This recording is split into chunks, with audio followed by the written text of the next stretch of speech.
Let's reel in crazy fishing.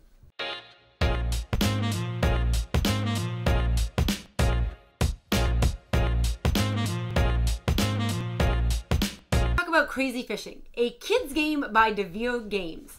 This game has very simple mechanics and is recommended for ages 6 and up, though I think a 5-year-old who can identify numbers would be able to easily play this, maybe with a little bit of help on the addition standpoint. There are 3 different kinds of cards. You have your rods and reels, so cards that look like this, so they look like a rod.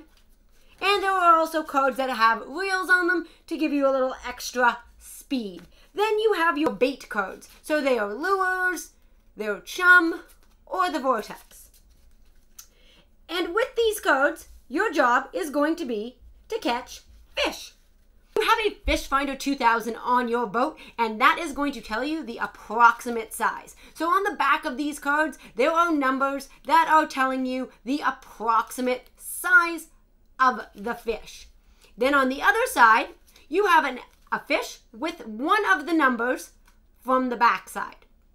And what you're trying to do is have bait with enough points that you would be able to catch that fish. So in some instances, you'll have a card that has just the number 4. So in that case, you can only use that one lure. If you have a card that has a plus symbol, you can add additional cards. So you could theoretically play these 2 cards and have a 9. So if you're trying to catch a fish, that is a 6, 3 to 6, you are going to catch that fish. So depending on what you're doing, you may choose different things. The way this game plays, it goes over 3 phases. First, you need to cast, then you need to catch, and lastly, you reel them in. So on that cast, you are doing it simultaneously with the other players, and you are selecting cards to catch that fish. And what you are doing with these cards and your lures, so let's say I chose those 2 for that, and I chose these ones here.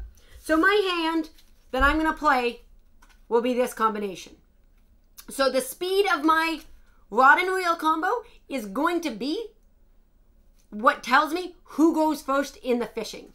So the highest number of your rod and reel combo is going to get to go first and fish. Then you are going to use those lure cards you played, and that's going to tell you if you can catch your fish.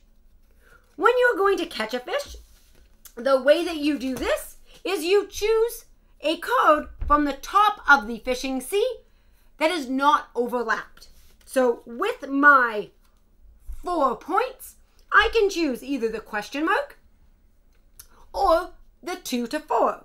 I could choose the 3 to 6, but there's a good chance that I won't be able to catch that fish. So in this case, I'm going to choose the 2 to 4, and it is a 3. I add that to my collection, and they are going to be worth points at the end of the game. So in general, that is how you play Crazy Fishing. So you can see it's quite simple.